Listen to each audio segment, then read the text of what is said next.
Hello అండి అందరికీ welcome back to my channel. ఇగో ఇక్కడ పూజ చేస్తున్నారు చూడండి, ఇదేనండి పల్లకి సేవ పూజ. ముందు దంపతులు ఇద్దరు టికెట్ తీసుకున్న వాళ్ళందరికీ పూజ చేస్తారండి. మనం కూడా కూర్చోవచ్చు పైసలు కట్టి. కూర్చున్న వాళ్ళందరికీ చాలాసేపు ఒక అర్ధగంట సేపు ఏమో మంత్రాలు చదివి ఏమో పూజ చేస్తారండి. చేసిన తర్వాత ఉయ్యాలలో ఉన్న పూలు అయితే బయట ఉన్న వాళ్ళ మీద చల్లుతారు, ఎందుకంటే వాళ్ళు పూజలో పాల్గొనలేదు కాబట్టి ఆ స్వామివారి ఆశీర్వాదం వాళ్ళకి కూడా ఉండాలని అవన్నీ అట్లా బయట చల్లుతారండి. లోపల కూర్చున్న వాళ్ళ మీద కూడా చల్లుతారండి.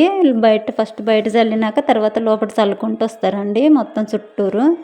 ఈ పూజ జరిగినంతసేపు అయితే ఆ పూజారి పాటలు పాడతాడండి, మైక్ పట్టుకున్నాయన. ఆయన పాటలు పాడతామంటే కంపల్సరీ దేవుళ్ళు వచ్చే వాళ్ళకి దేవుడు వస్తాడు, దయ్యాలు వచ్చే వాళ్ళకి దయ్యాలు వస్తారండి.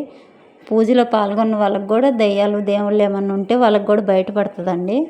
చాలా పవర్ఫుల్ దేవుడు అండి దత్తాత్రేయ స్వామివారు అంటే. నాకు కూడా ఆరోగ్యం బాగాలేకపోతే నేను కూడా ఒక సంవత్సరం రోజులు తిరిగానండి. వారం శుక్రవారం నైట్ రావాలి, మళ్ళీ నేను సోమవారం హైదరాబాద్కి రావాలి.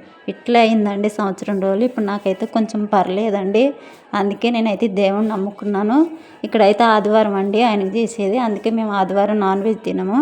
అయితే లోపలంతా పూజ అయినాక స్వామివారిని అయితే బయటికి తీసుకొస్తారండి. బయటికి తీసుకొచ్చాక గుడి చుట్టూరు 3 సార్లు ఊరేగింపు చేసి 3 హారతులు ఇస్తారండి. ఒక్కొక్క చుట్టుకి ఒక్కొక్క హారతి. ఇక్కడ మాట్లాడుతున్న ఆయన అయితే గుడి పెద్ద కొడుకు అండి. కొంచెంసేపు స్పీచ్ ఇస్తాడు ఆయన. అంటే ఫుడ్ అంతా వేస్ట్ చేయొద్దు, మీకు ఎంత కావాలో అంత పెట్టుకొని తినండి అని దేవుడి గురించి చెప్తాడండి అన్నీ. పల్లకి సేవ అంతా అయిపోయినాక భోజనం పెడతారండి. భోజనం తినేసి వచ్చినాక ఇప్పుడు పల్లకి ఉంది చూడండి, అక్కడే భజన చేస్తారు. భజన 12ంటికి వరకు చేసుకుంటారండి.